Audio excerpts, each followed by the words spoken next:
अस्सलाम वालेकुम। तो आज जो है हम जनरल पब्लिक के हवाले से बात करेंगे यूरोलॉजी और नेफ्रोलॉजी जहाँ पे कोइंसाइड करते हैं या जहाँ पर उनके मुश्तरका फैसले होते हैं, उसमें एक मोस्ट इम्पॉर्टेंट चीज़ होती है किडनी रिलेटेड स्टोन्स। तो जो गुर्दे की पथरी है वो अब गुर्दे के फेलियर की तरफ जाने में बहुत अहम किरदार अदा कर रही है और कहा जा रहा है रिसेंट स्टडीज़ के मुताबिक 2040 तक ये 5th मोस्ट कॉमन कॉज होगा किडनी फेलियर में। तो अभी फ़िलहाल ये छोटा रिस्क है, लेकिन आने वाले सालों में ये इम्पॉर्टेंट है और इंडिपेंडेंट रिस्क है। यानी अगर कोई ऐसे मरीज़ हैं जिनको ब्लड प्रेशर और शुगर है, जिनकी वजह से गुर्दे फेलियर की तरफ जा सकते हैं, उनके अलावा भी ये जो है एक रिस्क फैक्टर है किडनी स्टोन्स, जो कि गुर्दे को फेलियर की तरफ लेके जाती है।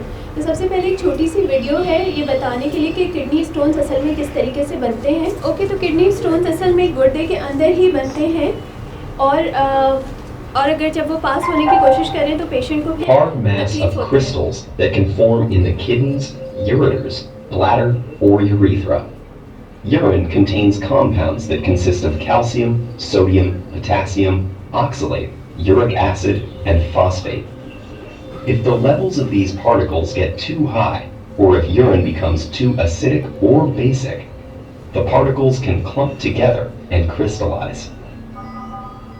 Unless the problem is addressed, the crystals will gradually grow over a few weeks, months, or even years, forming a detectable stone. Calcium oxalate is the most common type of crystal to form this way, and accounts for about 80% of kidney stones.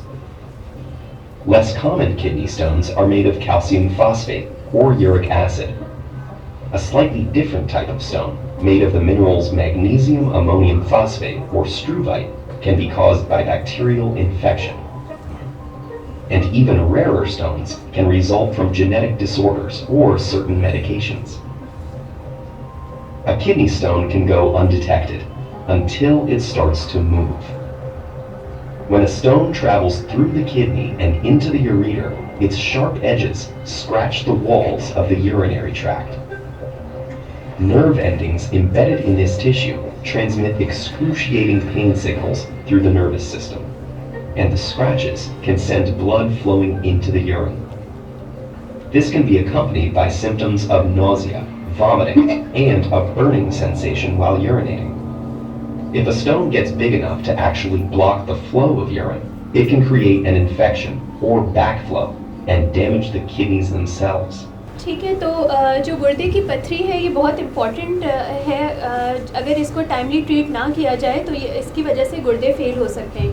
तो अगर simple stone disease है जिसके साथ कोई infection नहीं है, तो हमारे पास टाइम होता है 4 से 6 हफ्ते का, जिसमें हमें फ़ौरन इंटरवीन कर लेना चाहिए, इसको ट्रीट कर लेना चाहिए ताकि हमारे गुर्दे बच जाएँ और फेलियर की तरफ ना जाएँ।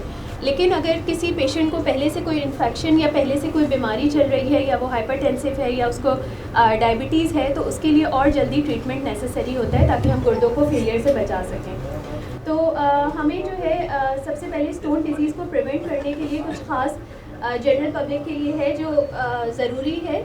सबसे पहले उसमें इम्पॉर्टेंट है कि हमें पानी ज़्यादा पीना है, 2 से 3 लीटर पानी हर दिन पीना चाहिए ताकि तकरीबन 1.5 लीटर तक हमारे गुर्दे पेशाब बना सकें, जो बराबर होता है 8 से 10 ग्लास के।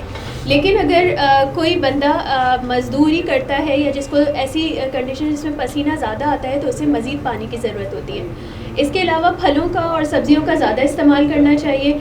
एटलीस्ट 5 सर्विंग्स आप सब्ज़ी या फल की लें, यानी एक फ्रूट 1 सर्विंग के बराबर होता है, या 1 प्याले पकी हुई सब्ज़ी 1 सर्विंग के बराबर होता है। कुछ खाने ऐसे हैं, स्पेशली सब्जियां, जिसमें ऑक्सीलेट के लेवल्स हाई होते हैं, जो कि गुर्दे की पथरी में स्पेशल किरदार अदा करते बनाने में, तो उनसे आपको अवॉइड करना चाहिए, जिसमें जो है पालक है, आलमंड्स है। अपने गोश्त का इंटेक आपको कम करना चाहिए। डेली आप 1 दफ़ा गोश्त लें, जिसमें हर तरह का गोश्त शामिल है, लाल गोश्त भी शामिल है और चिकन और फ़िश भी शामिल है। वीकली 3 से ज़्यादा दफ़ा गोश्त ना लें, और अगर लें तो स्मॉल क्वांटिटी में लें। तो आपके जो पोर्शंस हैं वो 8 आउंस या उससे कम होने चाहिए।